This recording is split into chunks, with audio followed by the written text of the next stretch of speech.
JB, welcome to 2012. It's hard to imagine that 2011 has been and gone, but it's a few months later and we're now staring down the barrel of the new season. Isn't that a funny thing that at the end, time flashes by, and as you kindly pointed out to me at Homebush, I've been involved in racing, as in driving racing cars, for 40 years. That is a scary thought, I tell you. A seriously scary thought. It's good because the fans love it. Obviously, the support, the category has been massive. It was the culmination of a couple of years' work, and of course, 2011 was a great season. And it's just, I guess, all the ducks in line, and execution was great, car was good, and I guess we're very thankful for the support we get, not only from the fans but obviously from our partners.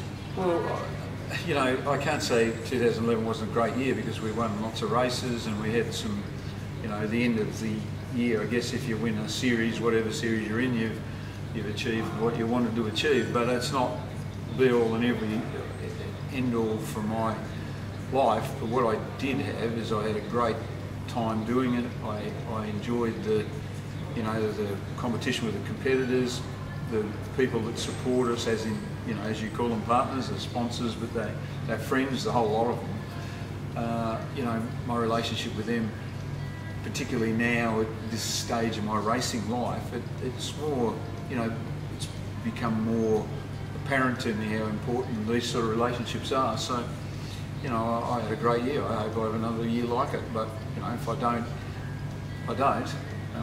We've freshened up Mustang Sally for the second year in a row, like serious freshen. You saw her today, and when she's looking at a picture for an old girl, for an old thing, she's looking good, and I'm hoping that she'll win a share of races this year. So we do 8 rounds again. How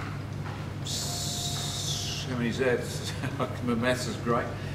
24 races. So I'd like to win a few of those, and hopefully try and put her on the front row again.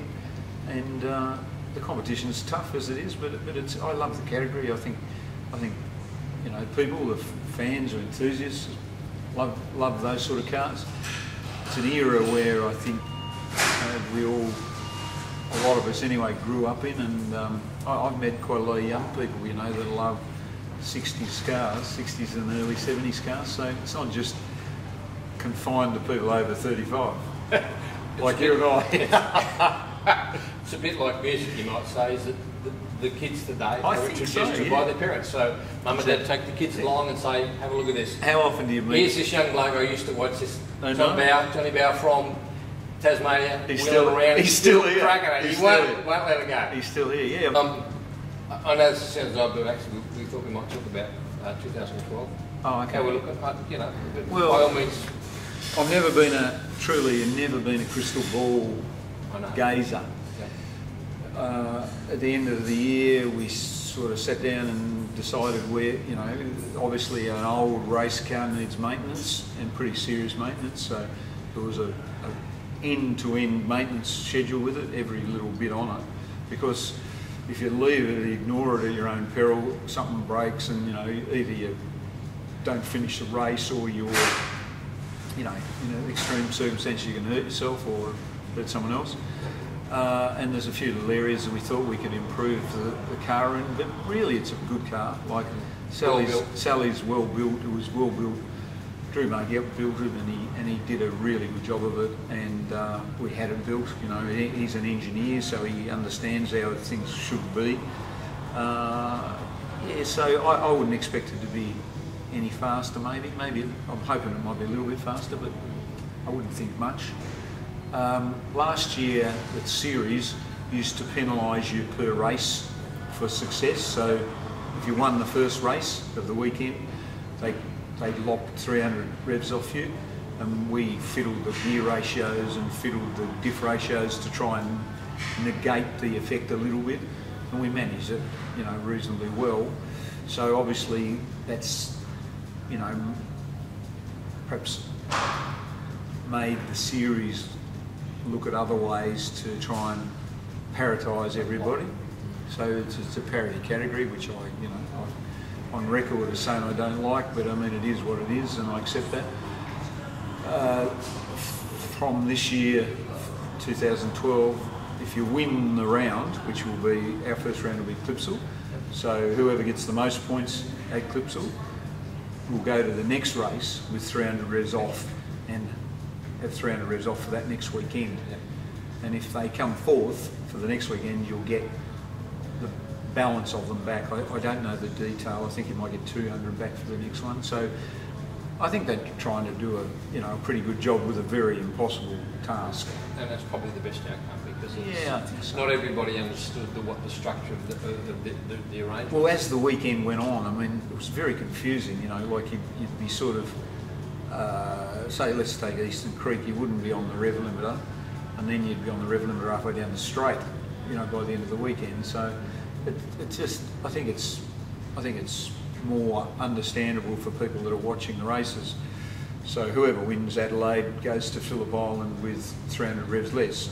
Now, to not confuse the issue too much, there's a seeded group of drivers. So there's Jim Richards, Andrew Medici, Glenn Seaton, I think Gavin Bullis, I'm not sure whether he's dropped off the seeded thing, and myself. So at the moment there's 5. Now if some other drivers come in that have had, professional racing experience, I guess, say for instance, I know Jason Bowe is looking at the series, so if he came in, he would be seeded. They have less, we start the series with less revs than, say, if you were driving. Scary thought. Yeah, it is a scary thought. And of course the weight penalty that you also and a little weight penalty, at least 20-30 kilos or something. So it's all designed to keep the racing straight up and even, and I mean, like I said, it is what it is, and I think the reason people love it is the cars are spectacular and they are of an era when, the cars were ballsy, blokey cars. So, I think it's a recipe. Like, let's face it, historic touring cars have been around forever. Yep.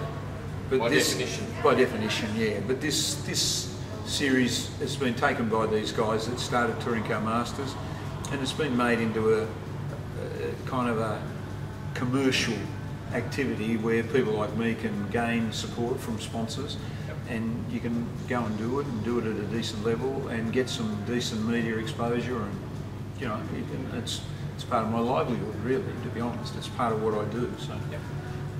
And there's no, you've only got to go to a race when you see the support it has, and there's no question it's usually on the V8 Supercar calendar. Beyond V8 Supercars, it is the standout support event. Well, it is. I mean, if you read some of the media bullshit that comes out, you'd think the Utes were, but they're not. And GT, I love GT cars, and GT has a really good place because they're really purist things. They're incredibly high-techy cars, but generally the public, with a few exceptions, I mean, they don't get hot-blooded about them, where our stuff really appeals to the average person. The bloke that's a car enthusiast that might drive a GT Falcon, or he might drive a normal Falcon, or he might drive a Commodore SS or whatever. It's part of our Aussie culture, that DNA, yeah, it's part of our DNA. So, and hopefully it can continue to flourish. I think commercially it has lots of future, to be honest, but that's a matter of, at the moment, the country is not, I don't think, flourishing that well in a retail sense, so I would think that, as a property, the series is worth a lot of money, but it doesn't obviously attract a lot of money, but it's worth a lot of money. Going into the new year, because Jimmy's going to rock up with the new rocket ship. He's been 3 years in the field, so Jimmy Richard, by definition, won't turn up unless it's red hot right. So it's been a while coming, but you can expect that he'll do it right. Oh, I mean, Jimmy Richard's record and the way he goes about things speaks for itself. So I expect it to be fast and beautiful. That's the way he does things. He always does. He's very serious about it. Has been forever. Like, he's been around longer than me. So Do you want to say that again? He's been around longer than me. Okay. Jim Richards has been around longer than me. just in case anyone didn't get that. You heard it here first. I hope he's not Jimmy's watching. on the phone, no doubt. He'll be on the phone. Don't answer the phone. No, but he's, you know, he's a great competitor, and I have massive respect for him. And you know, I mean, I know how he operates, and he knows how I operate. So, you know, that's one of the good things and one of the bad things about, you know, racing against blokes you've been racing against for a long time. And I guess, not that he's predictable, but you know how he goes, his mission, you know how he... Oh yeah, but he's a great good operator. You don't drive for as long as he does at the level he does and has without having, you know, a massive amount of ability as a youngster, and he did have, you know, so it's a fact, and he still shows it. And the car will be interesting because I think, you know, the guys that he has in his little group, you know, Bruce Tyson and Mick Webb and guys like that, they've been around a long time. They've built lots of cars, and yeah, it'll be good. There's no question. It tested yesterday at Winton, but I don't know how it went. I had one of my spies there, but he didn't have a stopwatch. So how professional are we? Well, low budget operation, you know, it's just chasing the dollars. I know. That's what happens. It is bad. It's bad. I said, how did it go? Oh, well, it looked fast. Look good, yeah. I mean, how do you tell the difference? Well, it was just fast. Yeah, well, you know, I mean, I defy anybody to look at a race car going around a track and say, well, that's a second faster. You know, a second's a very small space of time. It is. Yeah. Today, you spent some time, we're obviously with the car today. It's at Savvy Motorsport, had a refresh. We had the people down. Makeover. Make it refresh. Not a refresh, no, makeover. No. This is like Phyllis Diller. It's like last year, she had the first bit of nip and tuck, and this year she had the serious one where she looks like she's not. You know, blossomed a bit. Your eyeballs go back over your head. She's had the full. She's had the full nip and tuck. But I've got to say is that even in its state, and we're going to go testing in a couple of days. It looks right. It looks. I know it does. It's improved look and the work that they've done and. My friends at LA Smash Repairs in Collingwood. I think it's Collingwood or Abbotsford. I know where it is. I know how to find it, which is unusual. Leedy and his son Steve, they you know, give it a cosmetic freshen each year, and this year they've surpassed themselves because there's a maximum width for the guards, so it stops you making, you know, sports sedan look, which is fair enough. But our car was narrow, and so the guys have fettled the guards. Beautiful job. I mean, this is no body filler. This is stretching metal and panel beating and whatever. And craftsmanship, and made the guards now to the maximum width, which means we can widen the track out to where it is allowed to be and things like that. Now, whether it makes it faster is arguable because you're looking at tiny little increments. 1%. Tiny 1%, but you know, they've just done such a good job of it, and it looks great. And you know, the boys are putting it all together to try and run it on Friday at Winton. So hopefully, our mate Scotty from SS Media will have some pictures of it, and you'll be able to see it. And of course, it wouldn't be fair to say, other than the fact that Sally's in brand new shape, you also in brand new shape. You've been at the gym this morning, you told me. Doing it all right. First time in 3 weeks. First time in 3 weeks, and I only had 3 chips or maybe 5 tonight. No, I'm good. I had my hand operated on because I had a tendon problem. I had a hernia operated on. I've had a 200,000 kilometre service, and I'm ready to go. Well, I'm not quite ready to go, but I will be in a week and a half. So does that mean you're going to pass Reg when you got the stamp? I would just about get through a roadworthy.